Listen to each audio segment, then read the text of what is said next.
Episode ৪ ঠিক সেই জায়গা থেকে শুরু হয় যেখান থেকে এপিসোড ৩ শেষ হয়েছিল। উইল জানতে পারে যে ডেমোগর্গন ডেরিককে নিয়ে যাবে বলে ফার্ম হাউসের দিকে এগিয়ে আসছে। আর ঠিক তখনই ডেরিকও ঘুমের ওষুধের প্রভাব থেকে বেরিয়ে আসে আর তার ঘুম খুলে যায়। এখানে জয়েস ডেরিককে বোঝায় যে ডেরিক, তুমি আমাদের সাথে থাকো, আর ডেরিকও রাজি হয়ে যায়।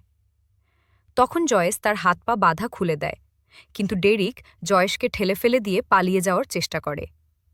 আর এইসব গোলমালের মধ্যে ডেমোগর্গন এসে পড়ে। এখানেই আমরা দেখি ডেমোগর্গনের এত কাছে আসার কারণে উইলের মাইন্ড খুব শক্তভাবে ডেমোগর্গনের সাথে কানেক্ট হয়ে যায়।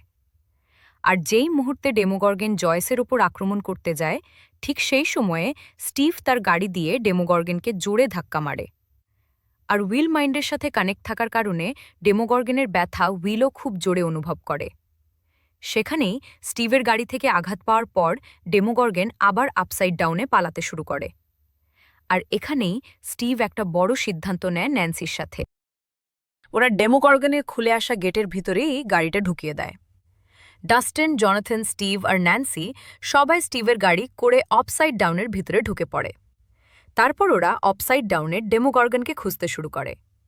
অন্যদিকে আমরা উইলকে দেখি যে মাইন্ডের সাথে কানেক্টেড থাকার কারণে ভ্যাকনার জায়গা দেখতে পাচ্ছে, যেখানে ভ্যাকনা শুধু হোলিকে নয়, আরও ৩টি বাচ্চাকেও বন্দি করে রেখেছে।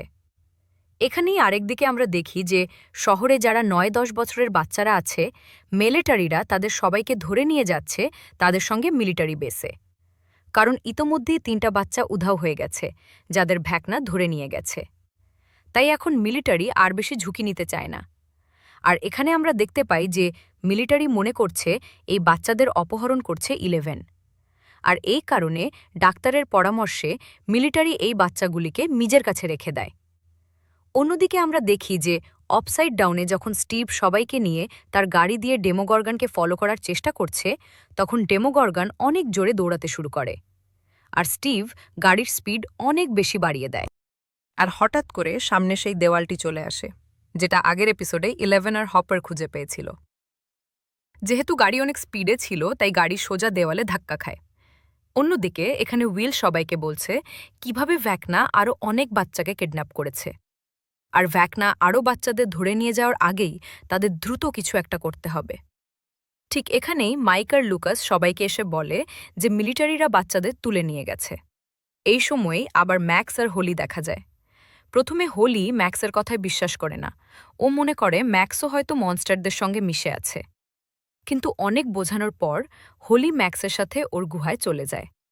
সেখানে ম্যাক্স বলে যে যেখানে ওরা দুজনে আছে সেটা আসলে কোনো আসল জায়গা নয়, আসলে এটা হেনরির অর্থাৎ ভ্যাকনার একটা স্মৃতি, আর ওরা ওই স্মৃতির জেলেই বন্দী হয়ে আছে। অন্যদিকে আমরা দেখি জয়েস আর বাকিরা প্ল্যান করছে কিভাবে তারা হকিন্সের নিচে থাকা সুড়ঙ্গগুলো ব্যবহার করে মিলিটারি বেস থেকে বাচ্চাদের বের করে আনবে, যাদের ওপর ভ্যাকনার অভিশাপ লেগে আছে। আর এখানে আমাদের দলকে সাহায্য করবে ডেরিক। ডেরিককে তারা রাজি করায় যে সে মিলিটারি বেসের ভিতরে যাবে, যেখানে বাচ্চাদের রাখা হয়েছে সেখান থেকে খুঁজে বের করবে বাথরুম কোথায়, যাতে বাথরুমের রাস্তা দিয়ে তারা সুড়ঙ্গের সাথে যোগ করতে পারে। আর ঠিক তখনই আমরা দেখি আপসাইড ডাউনে, যেখানে সেই মিলিটারিটা ছিল যাকে হপার আর 11 ধরে রেখেছিল, সে চুপি চুপি নিজের দড়ি ছিঁড়ে হপার আর 11-এর হাত থেকে পালিয়ে যায়। অন্যদিকে আমরা দেখি হপার আর 11 আপসাইড ডাউনে মিলিটারি বেসের বাইরে দাঁড়িয়ে আছে। ওরা ঠিক করে যে যদি ভেকনা ওখানে থাকে তো ওদেরও ওখানে ঢুকতে হবে। আর যেহেতু আপসাইড ডাউনে মাঝে মাঝে বজ্রপাত হয়, সেই কারণে 11 একটা প্ল্যান করে। বজ্রপাতের আওয়াজ যখন খুব জোরে শোনা যাবে, ঠিক তখনই 11 লাফ দিয়ে চুপি চুপি মিলিটারি বেসে ঢুকে যাবে, আর তার ঢোকার আওয়াজ বজ্রপাতের গর্জনের আওয়াজে ঢেকে যাবে। এখানেই আমরা দেখি ডাস্টিন তার ওয়াকিটকির মাধ্যমে হপার আর 11-এর সাথে যোগাযোগ করে। ওয়াকিটকি খুব তাড়াতাড়ি কানেক্ট হয়ে যায়, কারণ তারা সবাই আপসাইড ডাউনের ভিতরে আছে। হপার আর 11 তাদের সেই জায়গাতেই থাকতে বলে, যাতে ঠিক সময় তারা তাদের প্ল্যানে সফল হতে পারে। ঠিক তখনই ম্যাক্স হোলিকে তার পুরো গল্প বলে, যেখানে সে জানায় যে কোমায় যাবার পর আসলে সে ভেকনার স্মৃতিগুলোর মধ্যে আটকে পড়েছিল। আর বাইরে থেকে যখন লুকাস মিউজিক বাজাতো, সেই মিউজিক তাকে অনেক সাহায্য করত, আর সে ওই মিউজিকটা অনেকক্ষণ ধরে শুনতে থাকত। এজন্য সে একটা স্মৃতি থেকে আরেকটা স্মৃতিতে চলে যেতে পারত। আর সে চেষ্টা করত মিউজিকটা অনুসরণ করে এই স্মৃতিগুলো থেকে বের হয়ে কোমা থেকেও বেরিয়ে আসতে চাইত। অনেক চেষ্টা করার পর সে একবার প্রায় বেরিয়ে এসে পড়েছিল, কিন্তু ঠিক সেই সময় মাইকের টেপটা খারাপ হয়ে যায়, যার কারণে মিউজিক বন্ধ হয়ে যায়। আর ম্যাক্স এখনও স্মৃতিরই মধ্যে আটকে আছে। আর এখানে সে এটা জানায় যে শেষমেশ সে হার মেনে নিয়ে হেনরির এই স্মৃতিতে থাকা সিদ্ধান্ত নেয়, যেখানে এখন হোলি আছে, এই গুহার ভেতরেই। কিছু একটা কারণে যখন ভেকনা এই গুহায় ঢুকতে চায় তখন সে খুব ভয় পেয়ে ফিরে যায়। এরপর ম্যাক্স বুঝতে পারে যে ভেকনার এই গুহার সঙ্গে কোনো না কোনো সম্পর্ক আছে, এবং এটা তার একদিকে আমরা দেখি ওভারওয়ার্ল্ডের ভিতরে ডেরিক মিলিটারি বেসের ভিতরে ঢুকে পড়ে। সেখানে মিলিটারিরা তাকে ঠিক ওই রুমেই রেখে দেয় যেখানে বাকি সব বাচ্চারা থাকে। ঠিক এই সময়ে মারে অনেক সরঞ্জাম নিয়ে আসে তার হিরোদের জন্য, যাতে তারা সুড়ঙ্গগুলো খুঁজে মিলিটারি বেসের নিচে খুঁড়ে বাচ্চাদের সেখানে থেকে বের করে আনতে পারে। আর এখানে দেখানো হয় যে জয়েস ডেরিককে একটা ওয়াকি টকির ব্যবস্থা করে দিয়েছে, যাতে তারা মিলিটারি বেসের ভিতরে যোগাযোগ রাখতে পারে। অন্যদিকে আপসাইড ডাউনে অবশেষে 11 বজ্রপাতের আওয়াজের সাথে নিজেকে ম্যাচ করে মিলিটারি বেসে ঢুকে পড়ে। সে 1-2 গার্ডকেও আহত করে। এইসব তার জন্য খুব সহজ হয়, কারণ হপার তাকে অনেক শক্তিশালী ট্রেনিং দিয়েছিল। অন্যদিকে ওভারওয়ার্ল্ডে বাকি দল সুড়ঙ্গে ঢুকে পড়ে, যাতে তারা মিলিটারি বেস থেকে বাচ্চাগুলোকে চুপি চুপি বের করে আনতে পারে। আর ঠিক তখনই আপসাইড ডাউনে ডাস্টিন এসে সবাইকে বলে যে এই যে ভেকনার দেয়ালটা আপসাইড ডাউনের ভিতরে রয়েছে সেটা আসলে একটা সার্কেলের মতো, যেটা হকিংস শহরকে ভেতর থেকে ঘিরে রেখেছে। আর এই সার্কেলের মাঝখানটা হলো হকিন্স ল্যাব। ডাস্টিন আরও বলে, এটা কেবল একটা কাকতালীয় ঘটনা হতেই পারে না। যে সবকিছু শুরু হয়েছিল সেই জায়গায়, অর্থাৎ হকিন্স ল্যাবে, সেটাই এই সার্কেলের আসল কেন্দ্রবিন্দু। আর অন্যদিকে আমরা দেখি ম্যাক্স হোলিকে রাজি করায় তার সাহায্য করতে, যাতে তারা দুজনে হেনরির স্মৃতিতে থেকে বেরিয়ে আসতে পারে। আর এই কাজটা করতে ম্যাক্স হোলিকে আবার হেনরির বাড়িতে পাঠিয়ে দেয় এবং তাকে এমনভাবে অভিনয় করতে বলে যেন কিছুই হয়নি, এবং সাধারণভাবে থাকতে বলে। আর তারা শীঘ্রই কোনো প্ল্যান করে এই স্মৃতির জাল থেকে বেরিয়ে আসবে। অন্যদিকে ওভারওয়ার্ল্ডে যখন সবাই সুড়ঙ্গের ভেতর দিয়ে মিলিটারি বেসের দিকে যাচ্ছে, তখন রবিন উইলকে একটা খুবই গুরুত্বপূর্ণ ও স্পেশাল কথা বলে যে আমরা অন্যদের মধ্যে যেই জাদুটা খুঁজি সেটা আসলে অনেক সময় আমাদের নিজের মধ্যেই লুকিয়ে থাকে। এরপর ওরা মিলিটারি বেসের নিচে পৌঁছে যায়। ঠিক ওই সময় আপসাইড ডাউনে যে সোলজারটিকে হপার আর 11 ধরে রেখেছিল সে বেসে চলে যায়, আর সব অফিসারদের বলে দেয় যে হপার আর 11 দুজনেই মিলিটারি বেসের ভিতরে আছে। এখানে ডক্টর নিজের আর্মিকে সঙ্গে নিয়ে দুইজনের উপর আক্রমণ চালায়। আর সেই মিলিটারি বেসের ভিতরও আল্ট্রাসনিক ডিভাইসগুলো লাগানো ছিল, যেগুলো 11কে দুর্বল করে দেয়।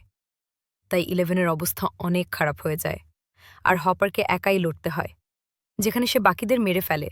কিন্তু আপসাইড ডাউনের একটা জিপ সেখানে এসে তাকে ধরে ফেলে।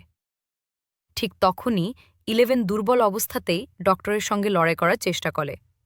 তার কারণে হপার একটু সময় পায় যায়। ঠিক তখনই ওই চেম্বার, যেখানে সে ওই আপসাইড ডাউনের জীবের সাথে আটকে ছিল, তার তাপমাত্রা বাড়িয়ে দেয়, যার ফলে ওই আপসাইড ডাউনের জীবটি অনেক দুর্বল হয়ে পড়ে। আর তারপর হপার বের হয়ে এসে এক ঝটকায় ডক্টরের মুখে ঘুষি মারে আর তাকে অজ্ঞান করে দেয়। ঠিক তখনই আমরা দেখি বাকিরা ওভারওয়ার্ল্ডের ভিতর বাথরুমের নিচে খুঁড়ে ডেরিকের সাহায্যে এক এক করে বাচ্চাদের সুড়ঙ্গের মাধ্যমে বাইরে নিয়ে যাচ্ছে। কিন্তু এই সময় মাইক সুড়ঙ্গ খুঁড়তে গিয়ে একটা ভুল করে, যেখানে সে একটা ওয়াটার পাইপে আঘাত করে ফেলে। আর এই কারণে ডেরিকের পরে যে শেষ বাচ্চাটা থাকে তাকে তারা টানেল থেকে বের করার সময় পানির পাইপ ফেটে যায়। তারা পানি বন্ধ করার চেষ্টা করে যাতে মিলিটারির লোকেরা এ খবর না পায়। কিন্তু তখনই একটা অন্য বাচ্চা বাথরুমে চলে আসে। তখন ওদের দেখে ফেলে আর মিলিটারিকে খবর দিয়ে দেয়। আর তখনই মিলিটারির লোকেরা এসে বাথরুমের দরজা খোলার চেষ্টা করে যাতে সবাইকে আটকানো যায়। আর ঠিক তখনই আপসাইড ডাউনের মধ্যে আমরা দেখি হপার 11কে বলে যে সে যেন ফিরে যায়, যাতে সে বাকিদের সাহায্য করতে পারে। আর হপার সিক্রেট দরজাটি খুলবে, যেটা মিলিটারি বেসের ভিতর আছে। আর যদি সেখানে ভেকনা থাকে তাহলে তাকে মেরে ফেলবে। আর এখানে আমরা দেখি হপার নিজের ওপর বোমা লাগিয়ে রেখেছে, আর তার প্ল্যান ছিল যদি সে ভেকনাকে মারতে না পারে তাহলে ভেকনাকে নিয়ে নিজেকেও ব্লাস্ট করে দিবে। ঠিক তখনই আমরা দেখি অনেক চেষ্টা করার পরেও অবশেষে জয়েস আর বাচ্চারা ধরা পড়ে যায় আর মিলিটারিরা সবাইকে ধরে নেয়। একই সময় আমরা দেখি মিলিটারি বেসের ভিতরে যখন জয়েস, মাইক, উইল আর ডেরিককে ধরে নিয়ে যাওয়া হচ্ছিল, ঠিক তখনই এখানে অনেকগুলো ডেমোগর্গন আক্রমণ করে। একই সময়ে অনেকগুলো ডেমোগর্গন রবিন আর লুকাসের ওপরও আক্রমণ করে দেয়। তখন রবিন বাকি বাচ্চাদের নিয়ে পালাতে শুরু করে, আর লুকাস তখনও সুড়ঙ্গের মধ্যে ছিল, আর সবাই তাদের জীবন বাঁচিয়ে পালাতে থাকে। ঠিক তখনই আমরা বেশ একটা লড়াই দেখি ডেমোগর্গন আর মিলিটারি লোকেদের মধ্যে, যেখানে কিছু সময়ের জন্য মিলিটারি ডেমোগর্গনদের থামিয়ে দেয়। কিন্তু তখনই শেষ মুহূর্তে ওখানে ভ্যাকনার এন্ট্রি হয়। ভ্যাকনা আসতেই পুরো পরিবেশটাই বদলে যায়। এখানে ভ্যাকনা অনেক শক্তিশালী হয়ে গেছে। যখন সে শেষবার 11-এর সাথে লড়াই করেছিল, তারপর থেকে সে নিজেকে অনেক বেশি শক্তিশালী করে তুলেছে। তারপর এখানে ভ্যাকনা সবার সাথে লড়াই করতে শুরু করে। সে ড্যামোগর্গনদেরকেও তার পাওয়ার দিয়ে আবার জীবিত করে তোলে, যার কারণে ড্যামোগর্গনরা আবার সবাইকে আক্রমণ করতে শুরু করে। ঠিক তখন সে উইলকে হাওয়ায় ভাসিয়ে নিয়ে আসে আর তার সঙ্গে কথা বলতে শুরু করে। ভ্যাকনা বলে যে উইলের কারণে সে তার ক্ষমতাগুলো বুঝতে পেরেছে, আর এখন উইলের মতো কিছু শিশু যাদের হয়তো পৃথিবী ভুল বোঝে, এখন সে তাদের সবাইকে ব্যবহার করে নিজের কাজ শেষ করবে। অন্যদিকে আমরা দেখি কিছু ড্যামোগর্গন মারে আর রবিনকে আক্রমণ করে সেখানে থাকা শিশুদের ধরে নিয়ে যায়। তার সাথে সাথে সুড়ঙ্গের ভেতরে লুকাসের সাথে থাকা শিশুদেরও ডেমোগর্গন ধরে নিয়ে যায়। আর ঠিক এখানেই শেষ পর্যন্ত আমরা দেখি 3টি ডেমোগর্গনকে, যেগুলো রবিন, মাইক এবং লুকাসের সামনে ছিল, এবং তাদের আক্রমণ করতে তাদের উপর ছাপিয়ে পড়ে। কিন্তু ঠিক তখনই উইল হঠাৎ রবিনের বলা কথার একটা ফ্ল্যাশব্যাক দেখতে পায়, যখন রবিন বলেছিল যে ম্যাজিকটা আমরা বাইরে খুঁজি, সেটা হয়তো আমাদের ভিতরেই থাকে। তারপর মাইক তার ছোটবেলার একটি স্মৃতিতে চলে যায়, আর তারপর হঠাৎ আমরা দেখি যে ডেমোগর্গনগুলি বাতাসেই আটকে গেছে। তারা মাইক, লুকাস আর রবিনকে আক্রমণ করতে পারছে না। ঠিক তখনই আমরা বুঝতে পারি যে উইলের কাছেও কিছু পাওয়ার আছে। সে ডেমোগর্গনগুলিকে হাওয়ায় তুলে উড়িয়ে দেয়। সে ডেমোগর্গনগুলিকে ঠিক সেইভাবেই মারে যেভাবে ভেকনা সবাইকে মেরেছিল। শেষ পর্যন্ত আমরা দেখি উইল তার পাওয়ার ব্যবহার করার কারণে তার নাক থেকেও 11-এর মতো রক্ত বেরোচ্ছে। ঠিক তখনই আমরা দেখি যখন হপার সেই সিক্রেট দরজাটি খোলে, তখন সে ভেকনাকে দেখতে পায় না, দেখতে পায় 11-এর বোন কালীকে। আর এরপর এখানেই শেষ হয় এপিসোড 4। তো বন্ধুরা, আজকের ভিডিও কেমন লাগলো কমেন্টে নিশ্চয়ই জানাবেন। ভিডিওটি ভালো লাগলে একটি লাইক করে চ্যানেলটিকে সাবস্ক্রাইব করে পাশে থাকবেন, এরকম আরও অনেক বাংলা এক্সপ্লেন ভিডিও পেতে। ততক্ষণ ভালো থাকবেন। টাটা।